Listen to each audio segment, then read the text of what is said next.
Tentara Nasional Indonesia (TNI) resmi memiliki seragam pakaian dinas lapangan atau PDL baru. Seragam ini mulai digunakan secara serentak oleh semua matra pada perayaan HUT ke-80 TNI 5 Oktober nanti. Wakil Panglima TNI Jenderal Tandio Budi Revita yang sudah menggunakan seragam PDL baru itu saat gladi bersih HUT TNI di Monas Jumat pagi. Ia menyatakan perubahan seragam lapangan merupakan arahan langsung dari Panglima TNI.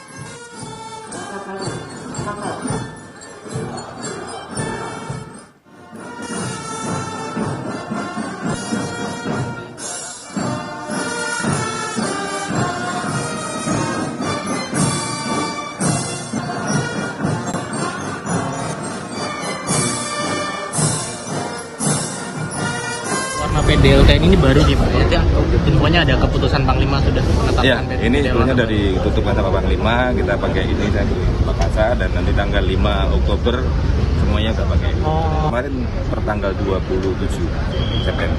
2 September. Semua matra berarti ya. Iya. Ada filosofis khususnya nggak sih Pak? Kenapa? Motifnya begini ketimbang yang sebelumnya? Sama kayak yang acara itu. parade senja Sekarang kan ini kan durengnya kan namanya dureng Malvinas yang lama ya. Ya, ini dari tahun 82. Perang Malvinas tahun berapa itu?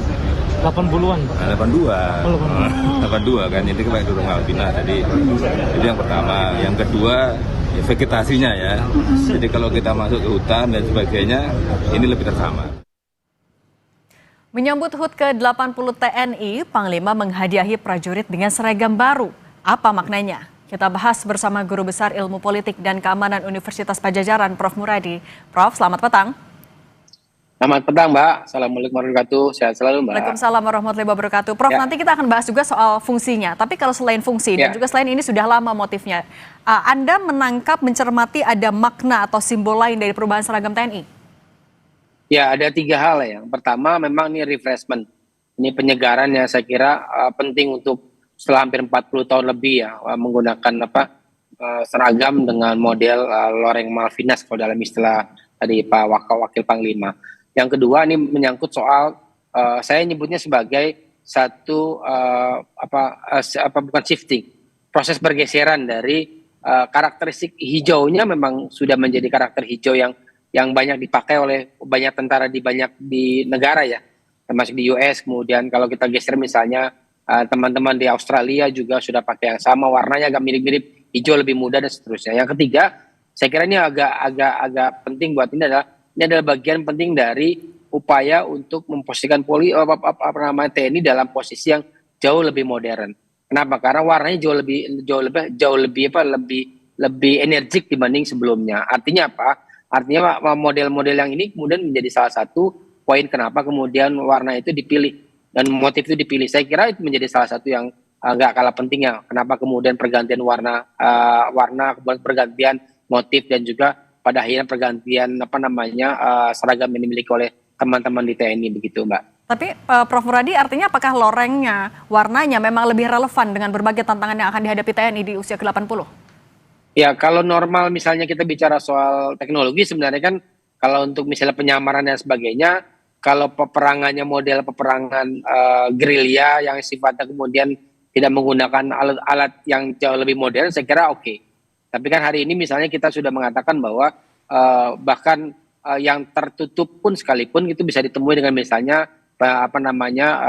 radar pencari panas dan seterusnya. Tapi saya kira dalam fase proses shifting tentara Indonesia dari tentara yang kemudian lebih banyak menjadi bagian dari peperangan konvensional ya, itu ke peperangan yang jauh lebih modern. Saya kira ini menjadi salah satu integrasi yang perlu dihargai juga. Kenapa kemudian? Karena tentara kita sekali tadi bilang warna ini sudah menjadi warna kecenderungan yang digunakan oleh banyak negara yang memang pada akhirnya kemudian menegaskan ada nilai penyamaran tadi supaya kemudian tidak terintegrasi terlalu jauh dengan misalnya warna-warna yang ada di alam. Jadi memang pada akhirnya memang perlu ditegaskan seperti itu. Saya kira itu poin pentingnya.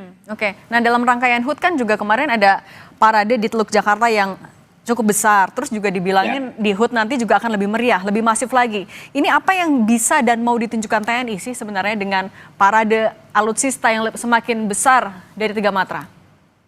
Ya, yang pertama kalau kita mau lihat misalnya ini kan tahun pertama Pak Prabowo memimpin hampir 1 tahun ya. Ini kan sangat penting kenapa? Karena beliau background tentara. Saya kira ini juga menjadi salah satu pembeda dengan presiden sebelumnya, di mana kemudian karena Pak Prabowo backgroundnya tentara, maka beliau ingin pengembangan, penentuan, kemudian persepsi publik berkaitan dengan posisi TNI harus jauh lebih positif, lebih modern. Yang kedua, ini juga kemudian memberikan sinyal ke teman-teman di negara-negara regional ya, katakanlah di Asia Tenggara dan kemudian di Asia Pasifik, bahwa Indonesia dalam posisi sekarang itu sedang melakukan pengembangan yang serius terkait dengan kekuatan di tiap matra. Nah, yang ketiga saya kira juga penting ini untuk kemudian memastikan bahwa ini menjadi inspirasi betul, misalnya ketika Pak Prabowo datang ke acara HUT parade militer yang ada di China bulan September awal ya, itu kan menjadi mungkin menginspirasi juga bahwa kemudian Indonesia sebagai satu kekuatan di regional juga memiliki hal yang kurang lebih mirip dengan yang dimiliki oleh China. Paling tidak misalnya ini akan menjadi progres baru untuk pengembangan kekuatan militer Indonesia di minimal sekali di regional ya, di Asia Pasifik, dan juga Asia Pasifik begitu, Mbak. Artinya bisa dibilang momentum juga untuk memamerkan kekuatan pertahanan Indonesia termasuk di mata internasional? Ya, artinya ini ada dua konsekuensi. Pertama, langkah Pak Prabowo untuk memodernisasi alutsista itu nggak boleh berhenti. Kenapa? Karena orang misalnya kemudian kita di dunia internasional misalnya memperdebatkan apakah penting Indonesia memiliki misalnya kapal induk. Itu kan artinya memang perlu kemudian tidak boleh berhenti. Yang kedua adalah pengembangan terus-menerus misalnya soal pengembangan industri pertahanan kita untuk bisa menopang. Karena dua konsekuensi ini yang saya kira penting buat kita semua. Karena kalau ini hanya sekedar misalnya hari ini saja atau misalnya tanggal 5 saja nanti, sementara kemudian berikutnya tidak secara konsisten terus-menerus, maka orang akan menangkapnya berbeda. Jadi saya kira ini sinyal positif buat teman-teman di TNI, sinyal yang serius buat teman-teman di regional, dan sinyal yang kemudian bisa ditangkap kooperatif dengan wilayah-wilayah yang jauh lebih luas, katakanlah di beberapa regional lain, misalnya di luar Asia Tenggara, begitu. Ya, kalau misalnya alutsista modern dari 3 matra juga kan akan dilibatkan, akan dipamerkan. Ini bagian dari gengsi di sisi pertahanan kita nggak? Oh iya, kalau misalnya gini, sampai hari ini kalau misalnya kita ngelihat military balance ya 2025 kan secara kuantitatif kita jauh lebih besar di Asia Tenggara, kita lebih besar ya, bahkan dibandingkan misalnya dengan Vietnam sekalipun ya. Tapi kalau kemudian secara teknologi kita masih agak tertinggal dari teman-teman Singapura. Kita belum punya misalnya model pesawat F-35 yang Singapura sudah punya lebih dari 3 skuadron. Kemudian misalnya kita belum bisa mengembangkan misalnya medium light tank yang baru kemarin kerjasama kita dengan Turki. Sementara Malaysia sudah mulai mengembangkan dalam 5-10 tahun terakhir misalnya. Kemudian di Thailand misalnya juga sedang mengembangkan soal panser yang jauh lebih multi medan ya. Nah, artinya maksud saya ketika kemudian itu dikembangkan ada dua konsekuensi tadi, konsekuensi melakukan modernisasi pertahanan jauh lebih masif. Yang kedua, memastikan bahwa industri pertahanan kita bisa menopang itu.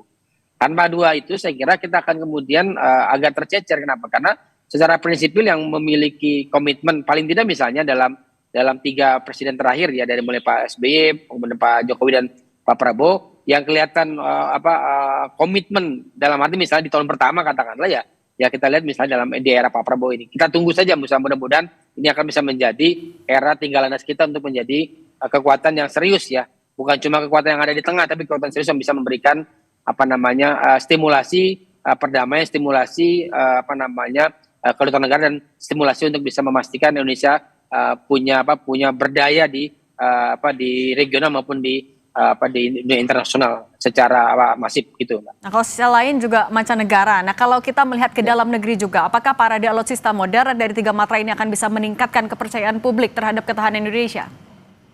Kepercayaan publik itu dibagi 2. Pertama, TNI fokus pada bidangnya, profesional dan seterusnya. Yang kedua adalah kalaupun kemudian melibatkan diri di luar dunia di luar pertahanan negara, maka sifatnya perbantuan. Nah, tinggal kita mau lihat bahwa apakah kemudian mau konsisten di situ atau tidak. Saya sih berharap misalnya dengan sinyalemen Pak Prabowo, pengembangan alutsista, mendorong proses modernisasi tentara dan sebagainya, maka tentara kita akan fokus di bidang pertahanan negara. upaya untuk membantu pemerintah berkaitan dengan non pertahanan negara itu hanya sifatnya perbantuan, tidak utama. Ini yang saya kira menjadi salah satu penting buat kita semua begitu. Oke, Prof. Muradi, Guru Besar Ilmu Politik dan Keamanan Universitas Padjadjaran, terima kasih sudah berbagi bersama Kompas Petang. Sehat selalu, Prof. Terima kasih. Sama-sama.